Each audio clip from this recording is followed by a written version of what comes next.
Yo, what is up guys, it's Pedro here, and in today's video I will be bringing you guys a recap of day 1 of the Washington Commanders OTAs. I'll show you guys some highlights from today's practice. I'll talk about some of the biggest takeaways, some big plays, injury updates, and much more. So if you guys are new, make sure to subscribe for Washington and NFL content on the road to 8,000 subscribers. I'm really close, so please help me get there. Also hit that like button and turn on those notifications so you never miss a video, and go ahead and follow the Twitter.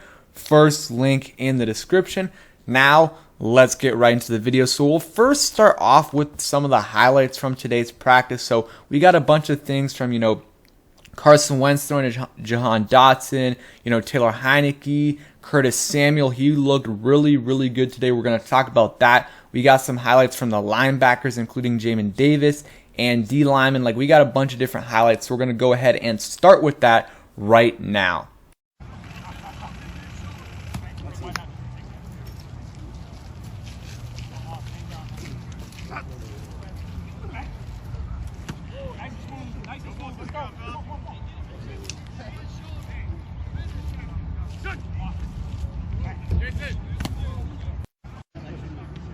Let's go!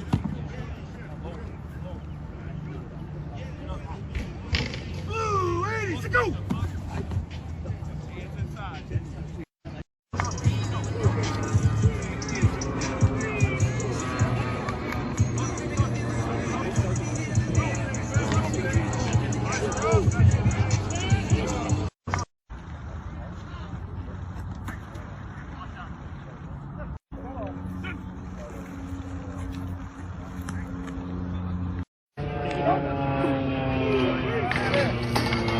Okay, so those were the highlights from today's practice. Now I'll start giving you guys some injury updates, attendance, who was there and who wasn't. So let's get started with that. So Chase Young was not there today for OTAs. He's still rehabbing. That is what Ron Rivera said. He's rehabbing from his ACL injury.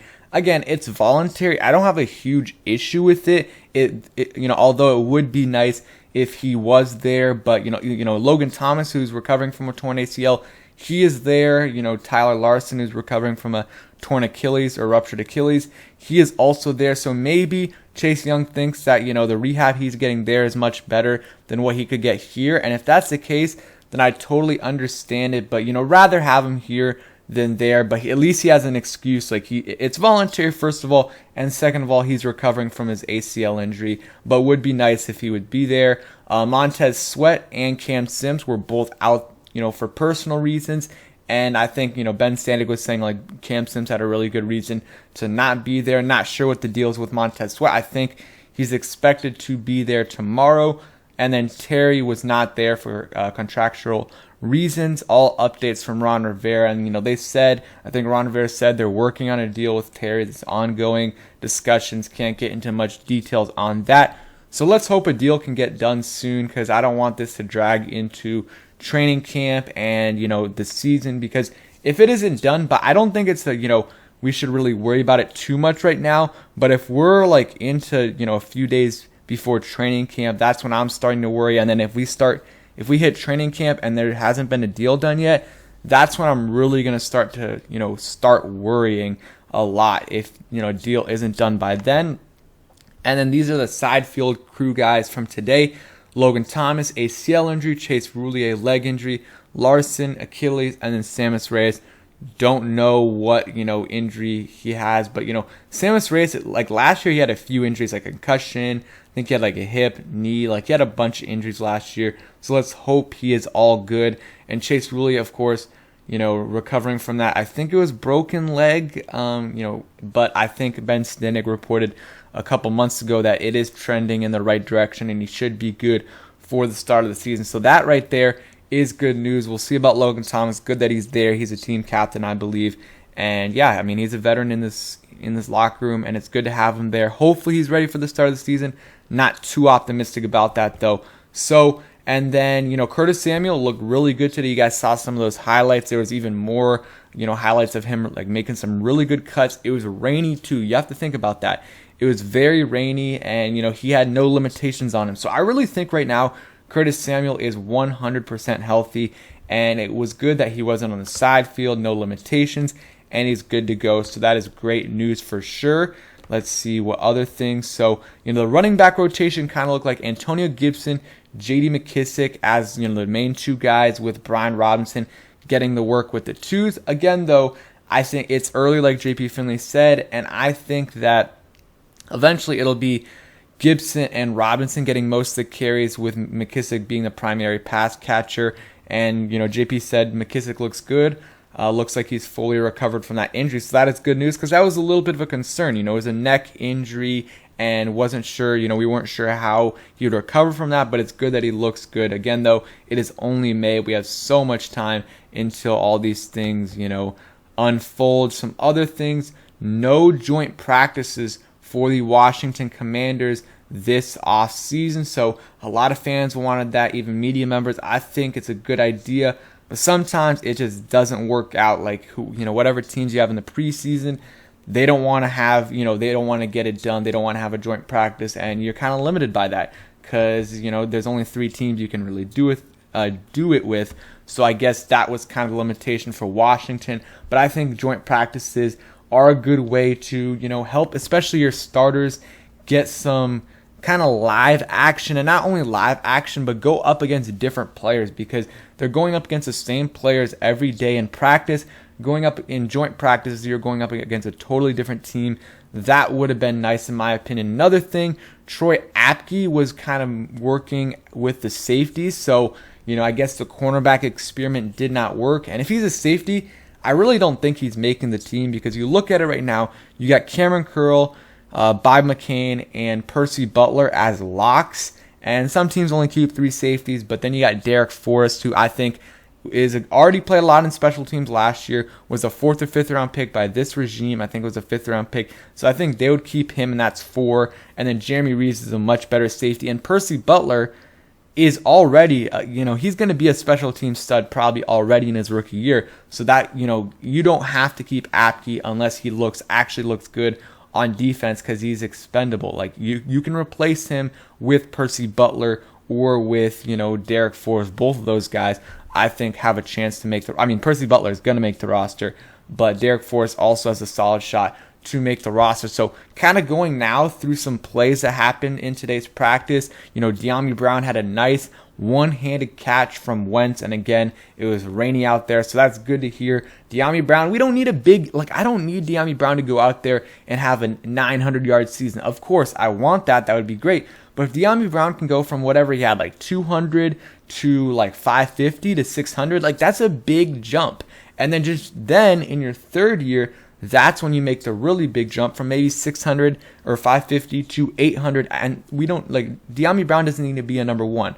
He doesn't even have to be a great 2. If he can be a low-end 2 or even a high-end 3, that is a win at this point, because you already have Terry on the roster, hopefully for a long time, Curtis Samuel for another year after this one, Jahan Dotson. So you don't need De'Ami Brown to be a star. Just need him to to be a solid receiver for you. Someone that if you need him to, he can start for you. So on the defensive side, this is what JP Finley said, and shout out to all the media members who are out there giving us updates. Really, really appreciate it. So 2 linebackers sets with Holcomb and Davis. That is to be expecting. Let's hope Davis has a big jump from his second year. We don't need him again. Same thing with De'Ami and Jamin. He doesn't need to be a star in his second year, but we need to see a noticeable improvement from year 1 to year 2 with Jamin Davis, especially with Davis, who was a first-round pick. He needs to show a ton of improvement. And then they have 3 safeties with 2 corners. He didn't say who the 3 safeties were or the 2 corners. The 2 corners is very likely Kendall Fuller and Cameron Curl. The safeties, or not Cameron Curl, Kendall Fuller and William Jackson. The safeties, probably Cameron Curl, Bob McCain, and then either Percy Butler or Troy Apke or Jeremy Reeves or Derek Forrest, one of those guys, but probably Percy Butler.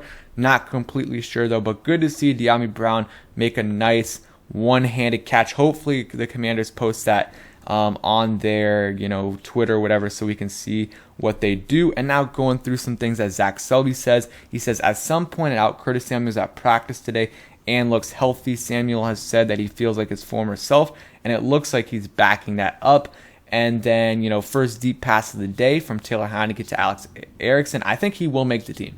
I really do think Alex Erickson will make the team as a punt returner. Not really going to add much on offense, I think, unless we have a ton of injuries. Let's hope we do not.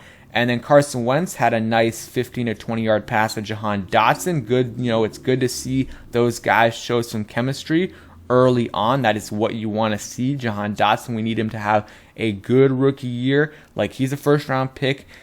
We, invested a significant asset in him. We need him to ball out in his rookie year, like 650 plus minimum yards as long as he plays whatever 16, 17 games. We need him to do that because, you invested a first round pick in him. You expect him to produce like one in his rookie year. Horn Elder had an interception, off of Carson Wentz. So, the cornerback depth isn't great. So he has a chance to make the team as that last cornerback. He was on the team last year. I believe he's on the Panthers as well. So, interception, not a big deal, especially in the first couple of days of OTAs. Wentz is throwing in new guys. He's trying to get a feel for the offense, trying to get a feel for his players as well. John Bates had a nice catch over Derek Forrest, and Derek Forrest had some good coverage on him. John Bates, I love John Bates, and I think that he's a very good number 2 tight end in my opinion, who is a great blocker and is gonna develop into a solid pass catcher for sure. So nothing major today. Let's see. Yeah, nothing, besides that, nothing major. I think there was one thing, like Jahan Dotson still hasn't really talked to Terry McLaurin, so we'll see if that changes up soon. I just hope they can get a deal done. I really do hope they can get a deal done. So that is going to be it for today's update video. Let me know if there's anything you guys want to see differently in the next update video. I'll try to show you guys some more highlights as well. But yeah, day 1 in the books. Tomorrow I'll give you guys another update from OTA. So thank you guys for watching. Hope you guys enjoyed. If you did, please hit that like button, subscribe if you guys are new, and turn on those notifications so you never miss a video. Peace, guys.